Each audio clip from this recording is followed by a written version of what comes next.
On today's episode of Fire Drinking Coffee, we cover the events of the Chicago Open, our matches, as well as our post-fight meals and the pre-fight meals as well. So the events of Chicago with Kate, Andrea, Scott, and myself. If you guys would like to support the podcast, check out our Patreon, patreon.com/Fire Drinking Coffee podcast. Enjoy the show.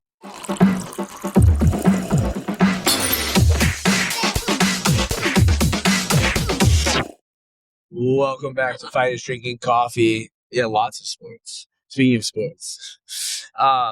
So we're on the way back from Chicago. Everyone got hardware.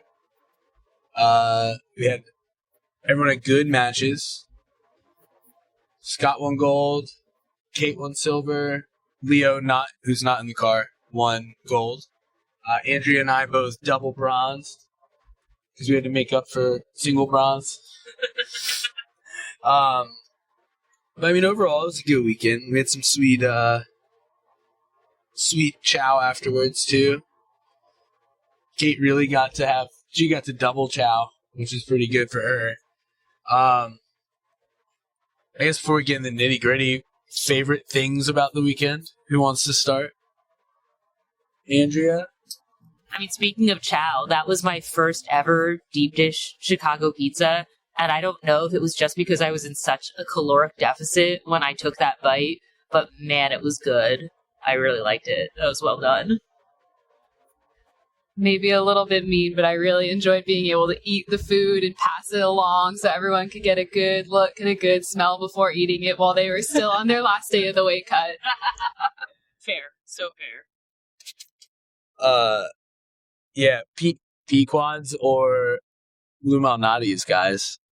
Pequods for both of us. I think it was Pequods for both. Whichever one had the slightly burnt pepperonis. That was the one that I liked.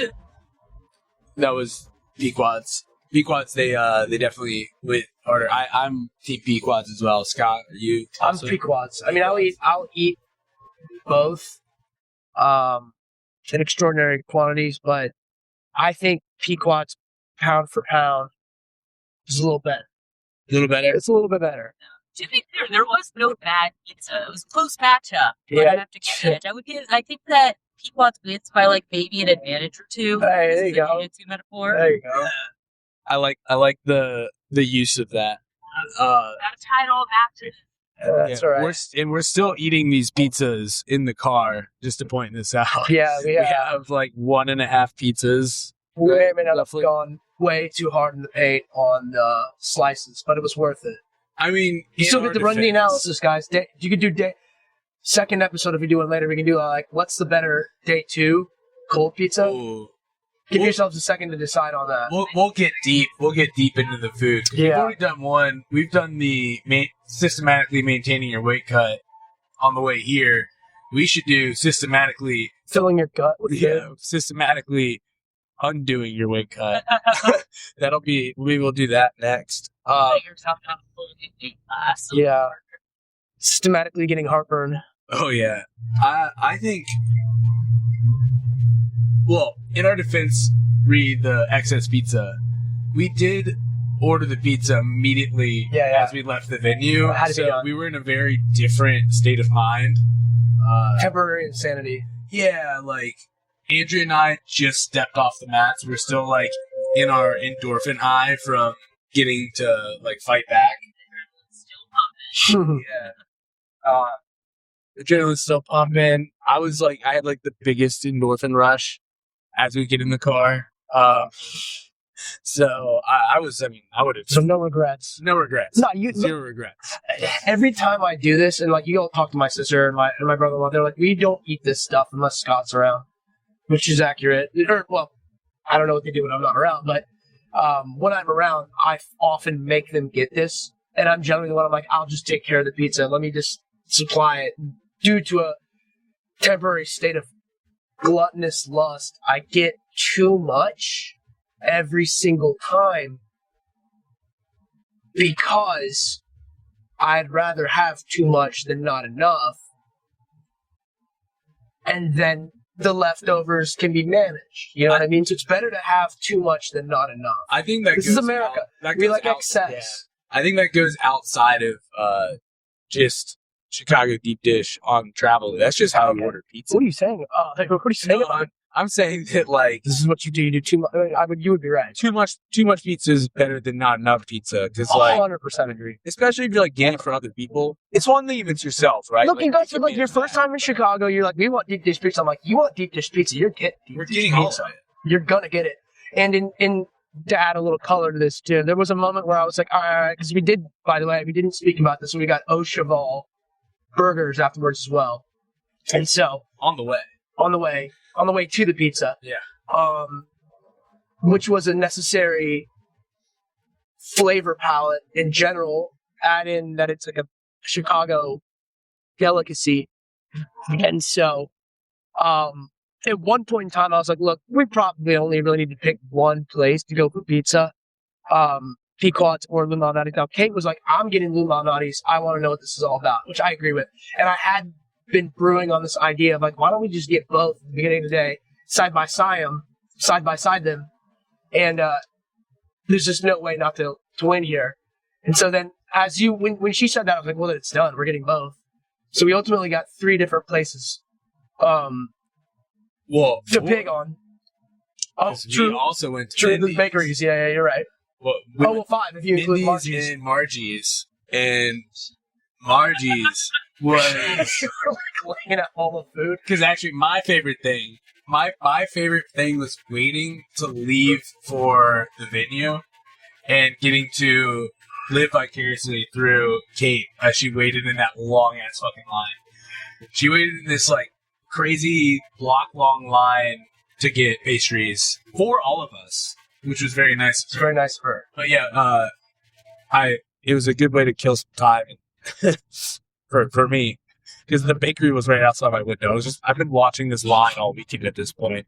So now I had a personal investment. Okay, what was the was it nice? Kind of like you're done by like midday Saturday and you're like, yo man, I'm gonna help my friends, but like I get to like breathe and exhale and like eat and munch and kind of like just keep an eye on us. All the stress is gone. Yeah, It was so nice. 1, being able to eat whatever I wanted.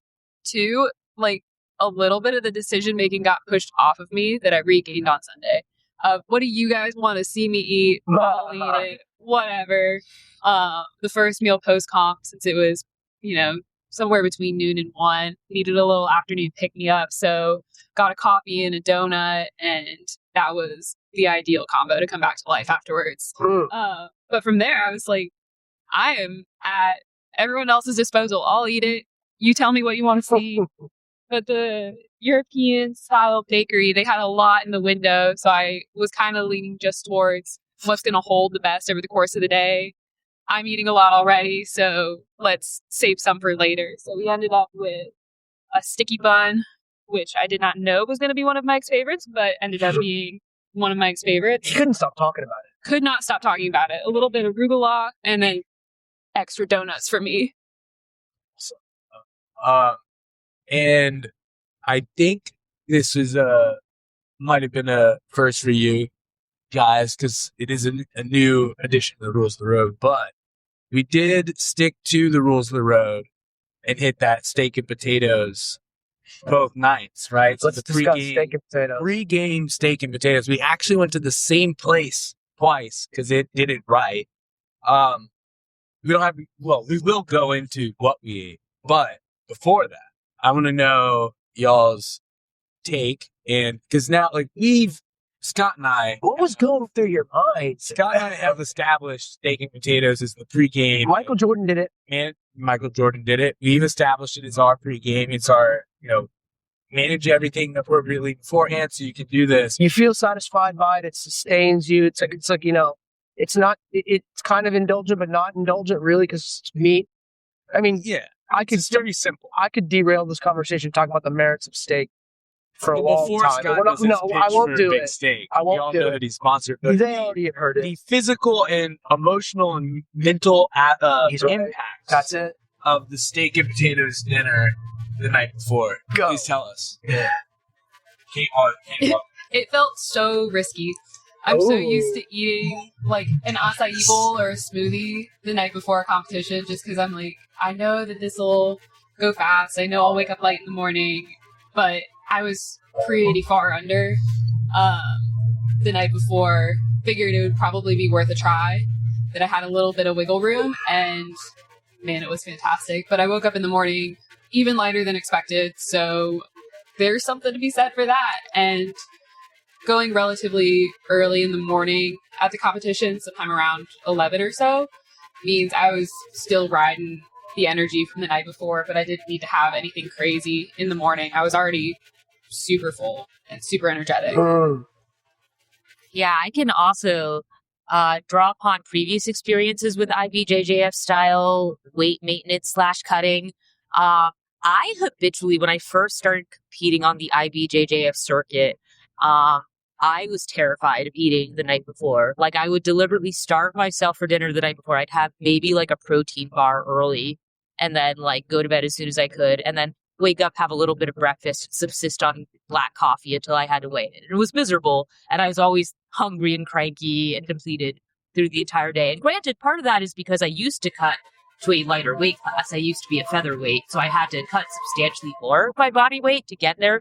Now I'm a lightweight. I have a little bit more clearance, but I still need to kind of, thanks to my strength and conditioning coach, Asim, shout out No Barbell, I packed on enough muscle on my frame now that I do kind of need to watch that food intake in the couple days beforehand. So I still kind of have those old featherweight cutting habits where I'm like afraid of dinner. And this was my first time really having like real solid satisfied dinner the night before. It was kind of a risk, but I was like, all right, weight feels kind of good. I think I have some clearance. I'll try out this steak and potatoes ritual. And man, the next day I woke up perfectly on weight, and it is like the best I've ever felt, like replenishment and nourishment wise, going into weigh-in. Like it was like the least depleted I've ever been. I was still able to have breakfast. I was able to have coffee. Like, it was great. This is going to be my new pregame ritual for every IBJJF comp now. We're getting a beef sponsorship, like with the amount of like, these are just like perfect testimonials. Big Beef sponsor us. Big Steak. We can get Omaha steaks. We can go back to Butcher Box. It's a must. It's a no-brainer. I mean, we're really just pushing ahead. Man, steaks. Yeah. Honestly, I think it cycled faster, like weight cycle, right? Like I think it's just easier to binge. Cows. There we go. There's big steak right there. Yeah, whatever. But what was another thing that we also tried out? This is something that's, I know we talked about not trying new shit, but this doesn't really count because it's not physical or like not something that really affects the performance. This was like a sideline thing. We also tested out isolating coach noise for the film review. So this is kind of like a back office thing. But that was another thing that we piloted, or something we piloted this time. The only thing we piloted this time. That we all have take with it now. I think it was nice. It was harder to tell on my video just because there was less people at that point. But I know Kate has hers was pretty busy, so she should be able to attest to this better. But this could be something that helps you guys out. We used our mobile mics. We mic'd up the coach during the matches while filming them, so we actually can look back at the match, what the coach is saying, what the coach is seeing, because like the film is from more or less the coach's perspective. So I know it helped a lot because now I can actually see the score, stuff like that. But ladies, what do you think? Scott hasn't gotten a chance to review his yet because I just said it's all good, and he's driving. Yeah, I liked it, especially for hindsight. There's times on the mat when you're not always going to be able to hear your coach or be able to, in the moment, tell what they're saying. So being able to watch it back and hear exactly what they're saying without the other people cheering, the other people screaming from the other 9 mats that are going on at the same time, I think is going to be really useful. Yeah, I agree with that for sure. Like, Scott has been my primary jiu-jitsu coach for long enough that I think I've trained myself to listen specifically for his voice. So I'm usually pretty good at picking up on it, but sometimes it is just a loud venue. And like, if you're like in a weird position with your opponent or your ears smothered up against them, sometimes you just can't hear as well as you want to. So I do think that there is value add to being able to watch tape of your matches and hear. It's like turning on like a commentary track, essentially. And you get a little bit more insight into what you not only what was going on, but also like what everybody was thinking at the time when you're doing that analysis. Yeah, I thought for me, there was definitely benefit from like seeing what they're seeing and hearing what they're calling for, because, and it's like from the coaching angle too, having Leo be able to see what I was calling. You can also like work out this slight, like mishearing, right? You think you hear it one way, and then you can go back and listen to it, watch it, and see, oh well, no, they actually said this, and This is what that means. yeah, this is what that means, and like this is what they saw, this is why they called it out. So even from like a discussing with your coach standpoint, so like outside of the like just watching yourself, Just when you thought your opponent had 2 points, but in fact you had 2 points. yeah, definitely that. I thought that it was he has 2, you. I don't know, but so yeah, little things like that where it helps clarify what was going on, and it also can remove like if you go and watch this back like way later, it'll also remove some of like the coach having to remember what they said if there's the background noise and stuff like that. So I think it'll be a really useful tool. I think I would recommend it. I'm biased because I did come up. I think the idea. I think it's a good idea. I think it's gonna work. I think this would be good moving forward. Be super helpful for optimizing our review post training. We can now get into some of the actual like training breakdown. Kind of an insight. So Kate went first. She went on Saturday. She picked up her first IBJJF win. Hell yeah. You always remember your first. Always remember the first. She executed on some stuff from adjustments from Dallas, which is good too. 2 pretty game opponents. They were hunting. They were trying to break her arms. Hopefully not successfully for that one. But she won she won her first match at a good little a Sotogari, I believe it's called. I'm learning.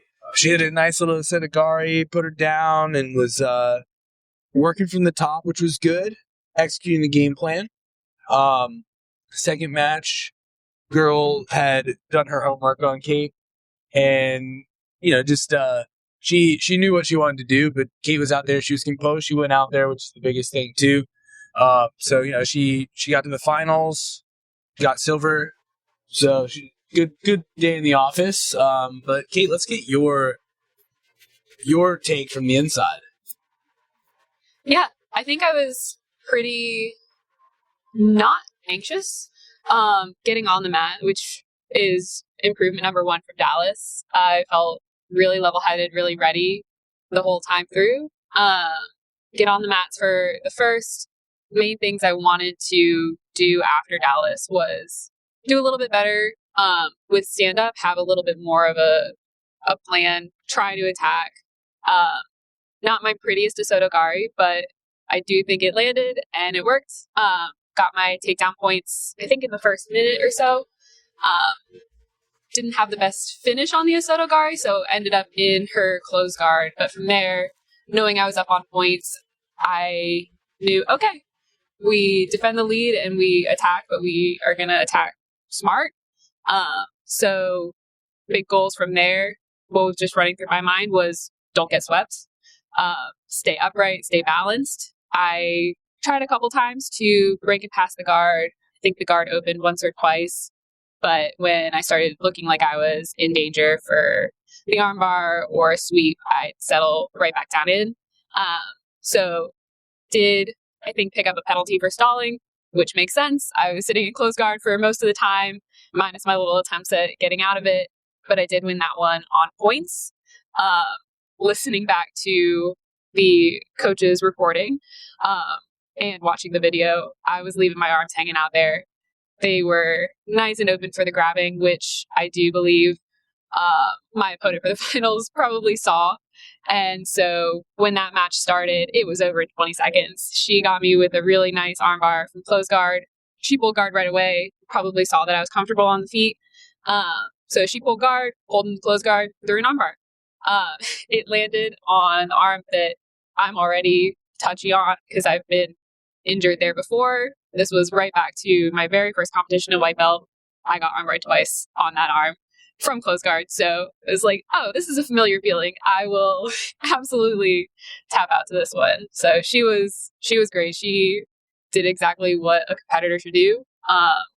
And overall, I'm thrilled with how this weekend went. Picking up a win, love that. Doing better than I did in Dallas, love that. Did not get got with the same things I got with in Dallas, love that. So yeah, I couldn't really ask for a whole lot more. Yeah, I think your match management was really good. I also think you handled being in the guard better this time versus in Dallas. Just from watching both. So I thought that was good, especially, it's been a month. So, it's pretty good turnaround, good activity, and to be able to make those adjustments. And it's not really not exactly on the fly, but being able to make those adjustments in a 5-week period is great. So, that's good. I know you're already looking at the next one too. So that's also good. So that was Saturday. We had her. I'll break down Leo's match, and then I think we'll go to Scott here. We'll do this in chronological order. So Leo, who goes to Battlefield with me, Leo had a good match, actually. I was proud and impressed by how he did. So I've been working with him for a while, and he basically executed on the lesson plan for the past 8 weeks, which is really cool to watch. Just as a coach, that was enjoyable, selfishly for me. But he also listened really well, which was good. He was doing a really good job of listening the entire time. So that was definitely beneficial. His opponent pulled guard. He executed good guard pass, good guard breaks.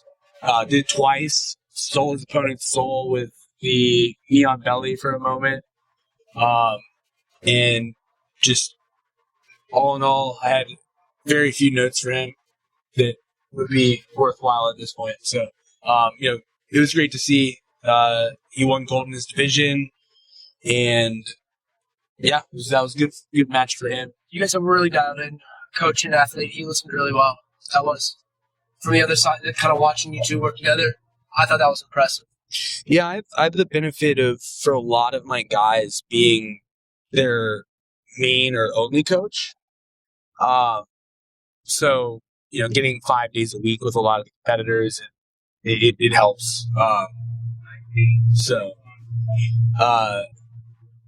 Dan Carlin. But yes, that helps. I like hearing that too, so I appreciate that. But Scott also won gold in his division. He 3-man bracket, right? Yeah. Took out his first guy. Then the other guy pulled out of the finals. Not discrediting him here. The guy was having muscular issues. It happened. It was his first tournament back. Right. That's what he was talking about. Because we were talking to him over back in the bullpen in between the matches, and yeah, he came up to you, which was good. I'm glad he did that. He actually told you rather than just splitting and making you wait. Yeah. Or it would have been a pretty cool match because he had a very similar style to you, different build but similar style. So that would have been a fun match. Yep. Especially after you're warmed up. I think we all do a little bit better after we're warmed up. Scott, what do you got for us on yours? So, yeah. I'm glad. I'm happy with the win. It's good to go up there, take the division. I felt like I understood and was able to take control of the match early, get a read on my opponent, and figure out where to score and maintain. I felt like that's the good stuff, now to the bad stuff. I wasn't crisp in with a lot of finishes that I was expecting of myself. Just like a little bit, I won't say off, just like a little rough around the edges on certain things that I'll easily remedy with just some targeted, specific drilling. Cause, just to hold myself accountable, I want to be able to. I mean, we're going to need to be able to really execute precisely for future competitions in this division and major tournaments, so on and so forth. So, yeah, I mean, I'm happy. I'm happy that I got the W. It's good to.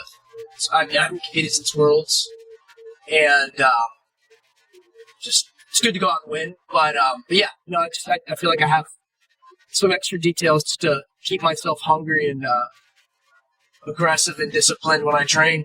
So I'll take it, man. A good weekend. I'm not hurt or anything. I have one knee scraped up, which is kind of fun. A little bit of pain. I'm not banged up. I feel great. So I'll be training tomorrow. Yeah, a little bit of road rash is kind of nice. No we talk about that. You almost want to have a little bit of something. I feel like it was a little bit of a fight. Yeah. Scott, how many Chicago Open medals do you have now? Because you do remain undefeated in the city of Chicago. I think it's 5 golds now. That was my 5th one. Okay, 5-time Chicago Open champion. In different divisions too, right? Because you've done adult through Masters 2 now at black belt. I've done adult Masters 1 and Masters 2. All right, let's go. The back-to-back Chicago Open champions. Consecutive. There was one during the pandemic that I did. But I've done now, I would say 4 in a row on top of that. So, Yeah. It's technically back-to-back. Chicago is Scott's bitch then. The Malnati's, Pequod. Cheval. He is an honorary Chicagoan. Yeah, they have to accept you at this point. For their pride. Oh, yeah, right.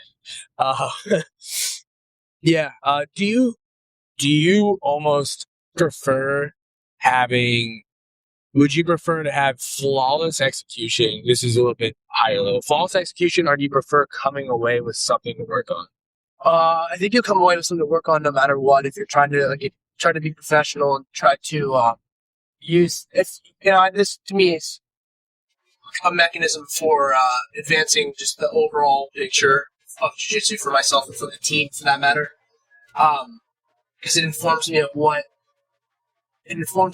of so many things within the martial art, what works, what doesn't work.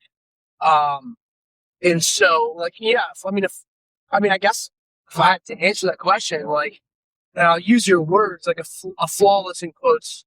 I don't know if you're ever going to have a flawless victory, but I'll say if you're constantly trying to find some areas to improve. But I guess an easy, I know what you mean. Yeah. I mean, I have no problem, taking the win that I got, but stepping off the mat, it was not.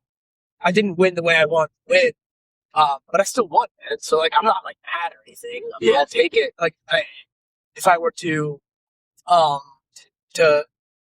go deeper on the successes of it, I felt like I had a really comfortable grasp on this, taking the initiative, capital I, the concept of the initiative in combat sports or combat in general.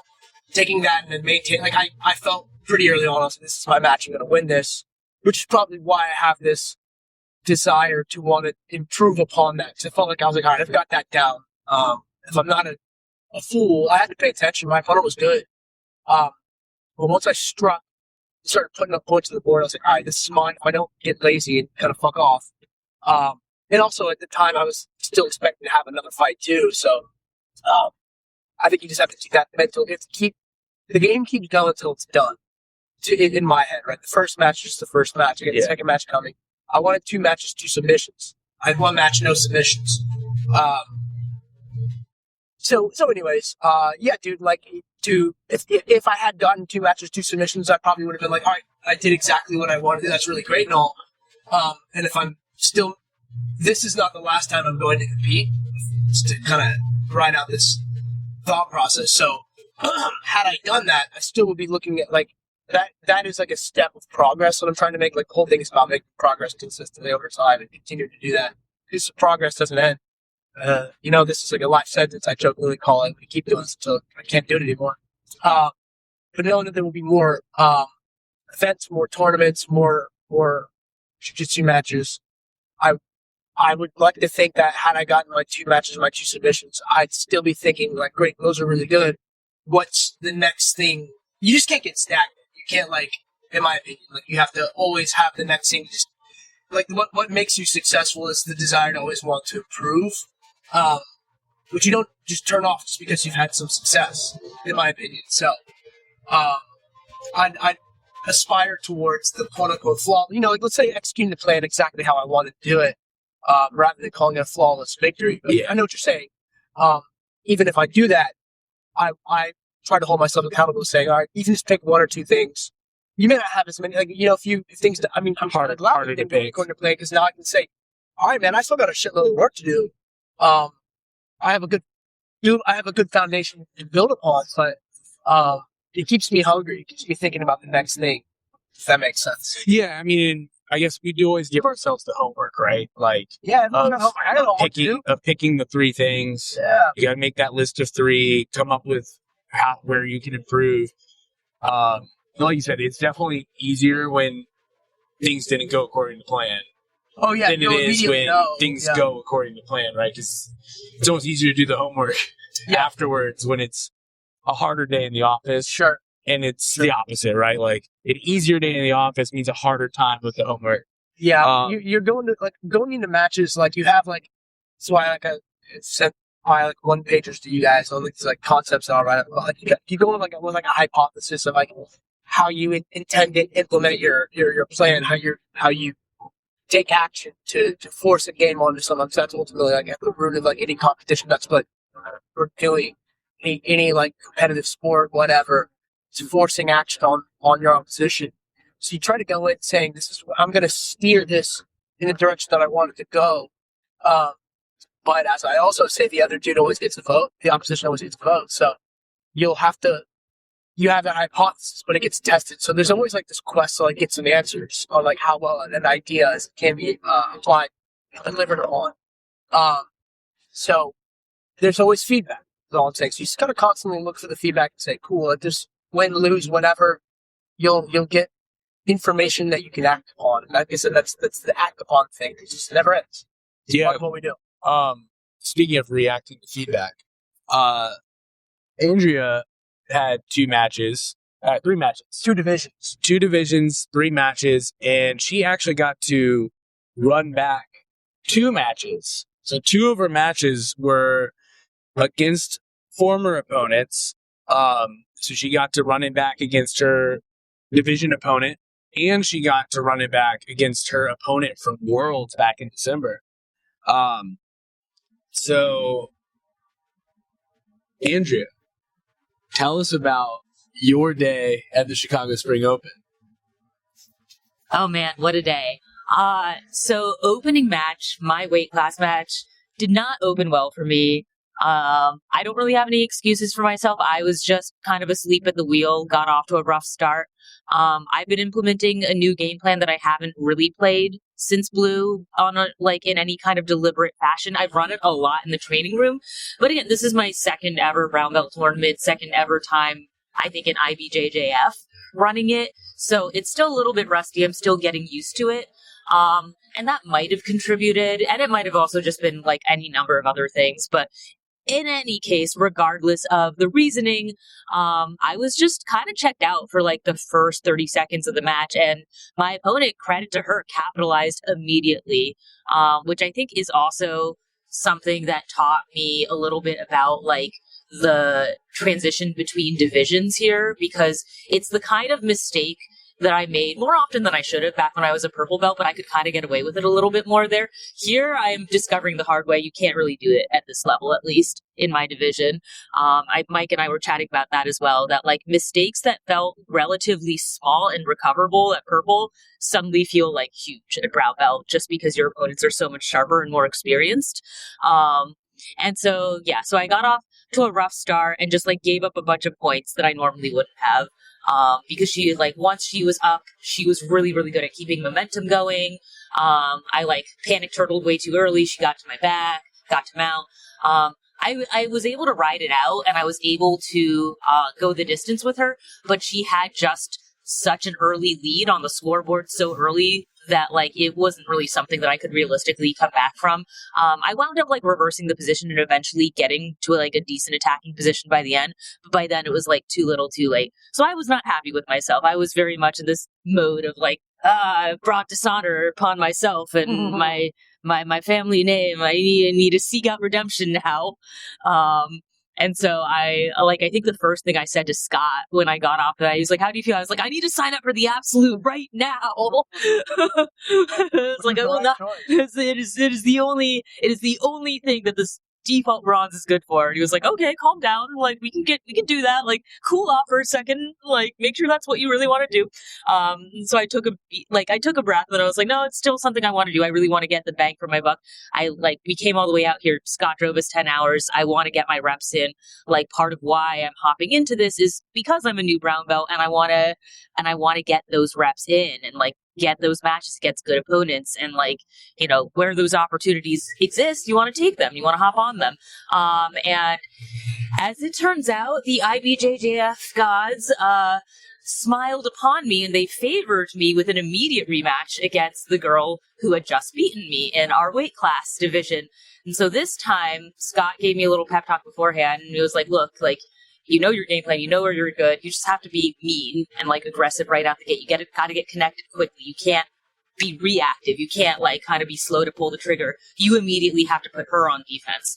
So I was like, all right. So I went in much better mindset, like was way more alert, way more savvy going in, like got to the grips that I wanted immediately, was able to suck her into like the guard pull that I wanted. And was able to score early, where I made my mistakes. So this was kind of the reverse of the first match I had with her. So I was up on the scoreboard. I was winning. I think she had maybe one advantage for something. But then it was literally like the last 30 seconds of the match where I was like, I like started cruising a little bit too early, or I was like, okay, I've got the win now. Took my, like, let up just a little bit on that gas pedal, and she took that opportunity to sweep me back. And because she had that advantage, she wound up winning that match. So it was much closer than before. We tied up on points, but because she did have that advantage, I think, for a sub attempt, she wound up taking a second victory. But I did feel a lot better, a lot more competitive in that second round. I was really happy that I had that immediate chance to run it back and course correct the mistakes that I made in the first match against the same opponent. And then, because it was one of those weird IBJJF 3-person brackets, I got another match. And this time I matched up with my opponent from my brown belt debut, which was at Worlds. With her, I was feeling good. I got to the game that I wanted to play pretty quickly. Tied up the score again. Again, she scored an advantage. So, you know, she won on advantages, but yeah, again, the score was even. I didn't give up any points. So that felt pretty good. Obviously, I do think that the fact that I lost on a single advantage in 2 back-to-back matches means that I do need to work on just being a little bit sharper on my attacks. I think after that first match, I tightened up my defenses considerably. But I do think that I do just need to be more aggressive about putting points on the board, getting to good submission positions, and really forcing more action. But in general, I think it was a really unique learning opportunity that I just happened to be able to get immediate rematches with people that I had lost to. And like when I was doing my homework on my division ahead of time, I knew they weren't giving me slouches. Like these are girls who have both been at brown belt for a long time, They just came up from the adult division, so they're used to scrapping with like young, hungry girls. I believe they've both won multiple majors as well. So like these are very seasoned, very experienced competitors. So I think like as a newer brown belt who's still kind of getting my bearings in the division, it is like a privilege to be able to go against opponents of that caliber, because it really sets the expectation for how you have to perform if you want to continue to hang. So, yeah, like obviously not my best performance, but really happy with the takeaways that I got from those matches. We just on that too. Like after the weight class, you basically did your weight class twice, which was awesome. You know, in the open division. But after that, we talked. I gave you one action. I'm like, you focus on this one thing and you get it done, which was initiating your guard attacks with a ferocity that just forces these girls to have to contend with it rather than like attempt it and kind of wait, which by the way you did in both matches. And that was like the one thing I was like, you do this, like you have done your job for the weekend. Like, and this, like you said, it was a really good opportunity. Like when we get to you kind of had a similar like, we're gonna implement the adjustment right now while it's top of mind, which you guys both got that really good opportunity to do that. And yes, both your divisions were like guys and gals who are serious competitors in your division. Like these are the type of competitors you'll see in like Pan's Worlds in the top 4. Because, well, I'd say the good thing about that is, number one, the exposure to like, hey, this is what real competition feels like in brown belt. Like you're not getting brand new brown belts who's doing their first tournament. Right? Like these are serious brown belts, serious competitors. So it's a good look at like this is what it's going to take to compete at the highest level. You just happen to draw these guys at a regional. You've drawn this competitor, one of the competitors, Andrea, at Worlds and now at regional. So it's good. It's good. And your matches, you made the adjustment. Yes, there's some more fine-tuned details that you'll implement to improve upon this. But in the open class, you had matches that you were the tiniest bit away from winning both. So like shows you won, you start to adjust. You're in a winning position now. So you got to see that immediately. Like, yo, I can win these matches. Yes, I have to be dialed in and focused the entire time. That's just what this level requires of you. But you saw that for yourself. You also have to see like, hey, I'm like the tiniest of adjustments, or the tiniest of implementing of little adjustments, taking these really competitive matches, making them mine, winning them. And by the way, procedurally, you got to see that when you can execute these adjustments too, and actually build the results. So that should show you that. You should say like, all right, well, just give me the next adjustment. I focus on that, and then actually, next time I see these girls, next time I see these guys or whatever, I'm going to implement the adjustments because I can prove to myself that I can actually do that. Well, yeah, I mean, pretty much for both of us. And quickly, by the way, like this is over the course of like less than an hour. You both were like, oh shit, okay, I need to do this. Still have the adrenaline. Yeah. But like, what's like, I mean, like you said, it's a unique opportunity to say, fucking run it back, man, right now, because we could do this at home over the course of a couple months, or we could do it in the next 30 minutes. Like, you'll still do the couple months, but you got to do it in 30 minutes. That'll teach you so much more quickly, so much more impactfully than us coming home, coming back and going into a class, saying, all right, let's do what's on class agenda today, which is also beneficial, but that immediate requirement of like, all right, I've got to get my mind down into making an adjustment happen right now, because I got another match, another chance to do this right now, and then to go do it, which you both did. It's, yeah, I mean, like, you guys, you got your money's worth for sure, and it's going to pay dividends throughout the rest of the year. Yeah, that no amount of time off, gym membership dollars can make for that like experience of the immediate adjustment.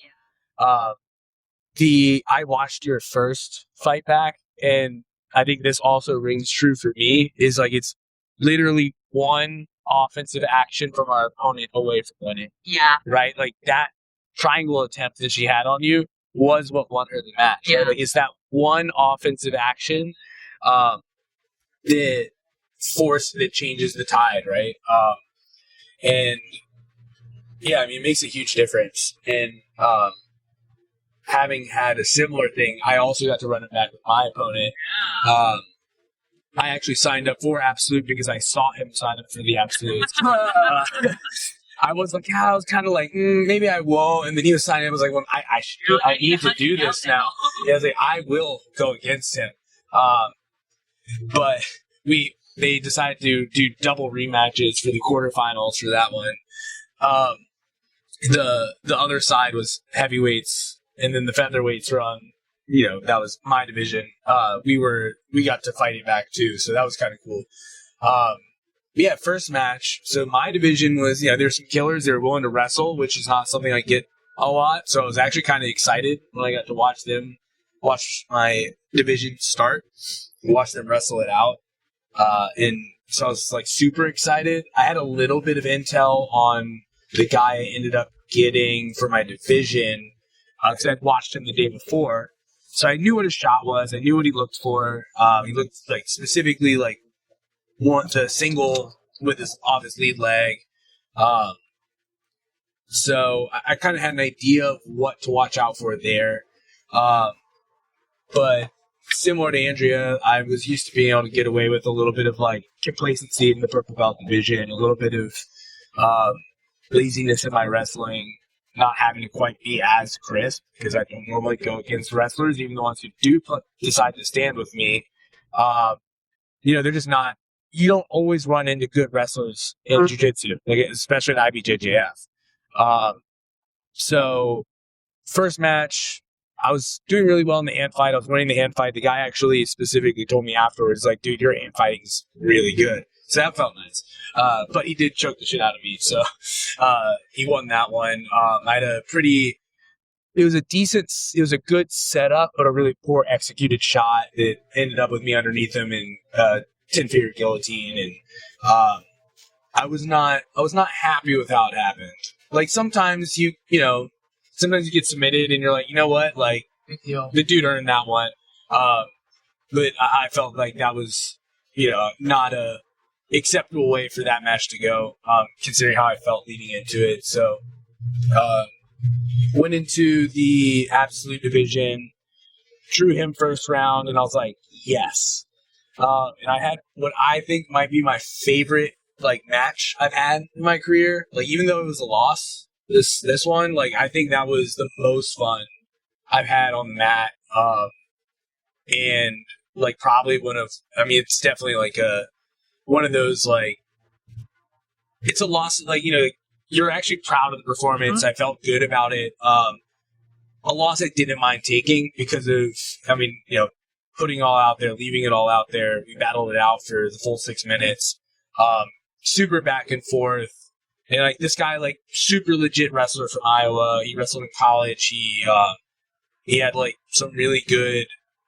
He had a really good pedigree, some good wrestled on the national circuit and stuff like that owns too. An academy. He does this he's a serious jiu-jitsu guy. Yeah, this is a legit dude. We were both also sponsored. We both have the same apparel sponsors with Cruise Combat, so that was kind of cool too. We were bonding after our first match. He was just a cool dude too. We hit it off pretty well. Yeah, so he was. He's also sponsored by Cruise Combat. Ryan did his kit for the tournament too.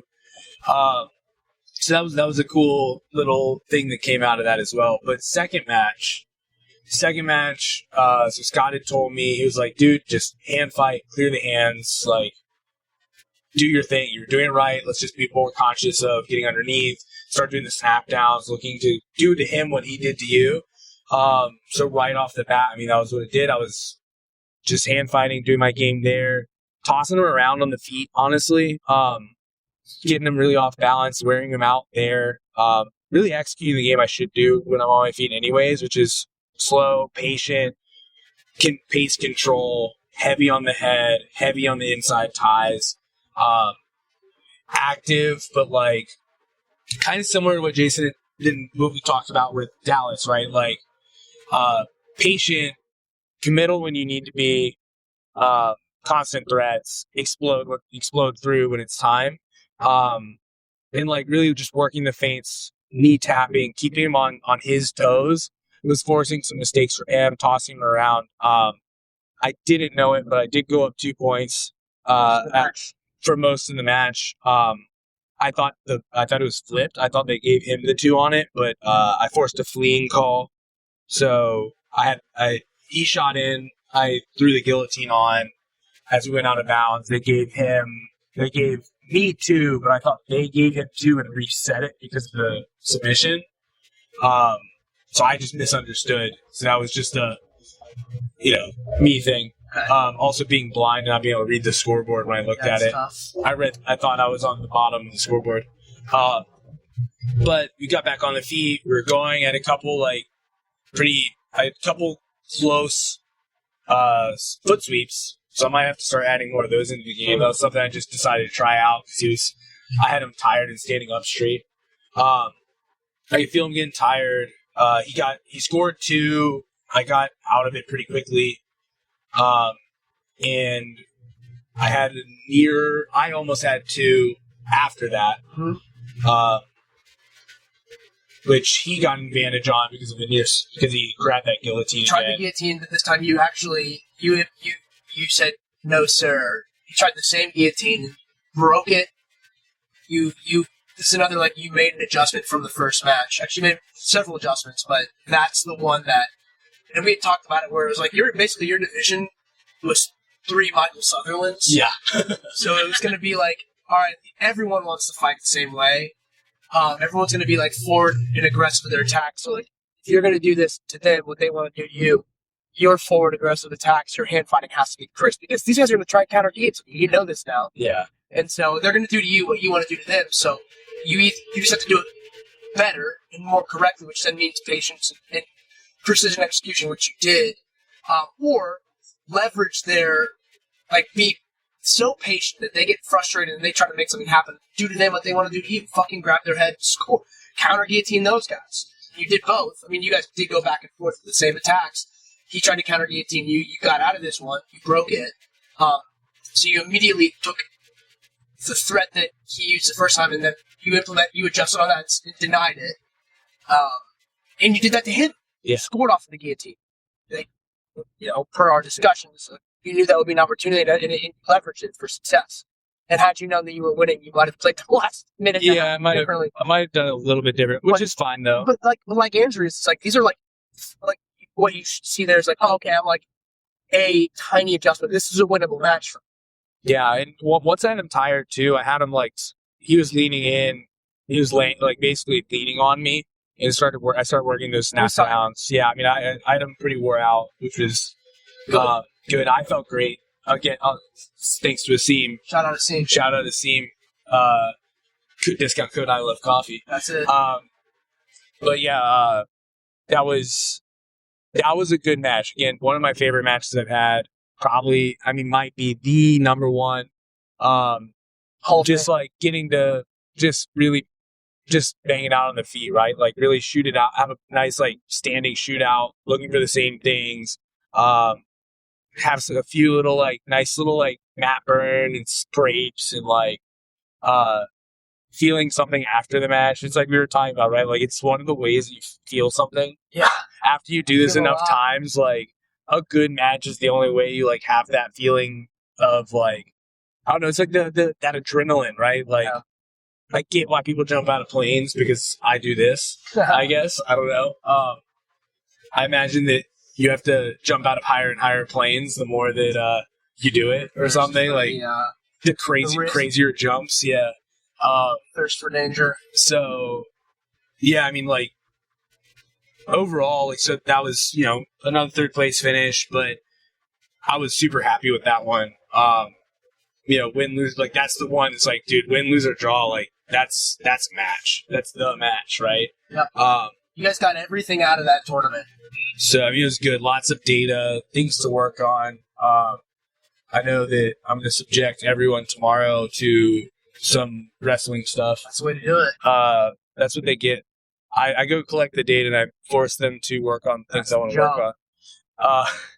We will have already done that by the time they hear this too, which is good. They'll be like, "Shit!" Then they'll know why he knew. They'll get the insights. But yeah, overall, great weekend for all of us. Immediately after that, we hopped in the car and that's when we then, to bring it full circle, started ordering blue Malnatis, the Pequods, which we double dashed, by the way. I just want to point a successful double dash of Pequods and blue Malnatis. It was you want blue Malnatis too, would have been a disaster if they dropped it off the wrong place, and then I'm arguing with DoorDash customer support. So I was glad to see that was executed well. Yeah, that was good too that your sister also brought in pizza instead of leaving it on the sidewalk. And tried to convince us to have salad with it as well. Right. And I think only successfully convinced Kate to do so.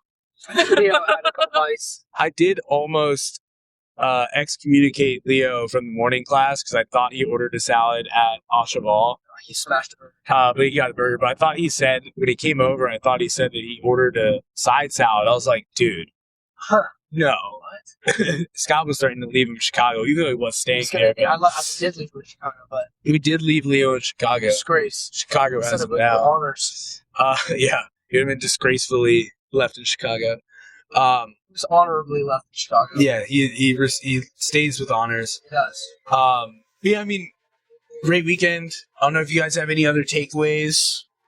Anyone? Any other takeaways? I'm happy. You're happy. Happy as well. Yeah, it was basically exactly what we came for. So. Everyone was happy. So that's Chicago Open, guys. Always, as always, like, follow, rate, subscribe, tell a friend. Check out the Patreon, patreon.com/FireStreamCoffee podcast. And you can also, we have all kinds of extra content there. It's $5 a month. It'll get you all kinds of stuff. We still have slots open for the founding members promotional. So check that out. Get subscribed. You can also check out our website, www.fdcpodcast.com. Go there and there's a contact us form. You can hit there, shoot us some questions. You can also leave us a voicemail. And you can also listen to all the episodes there if you like. You're obviously listening to somewhere else, but they're all on there. We'll start having blog posts, newsletter stuff on there as well for you guys in the coming weeks. So check that out. And as always, we love you. Goodbye. Bye.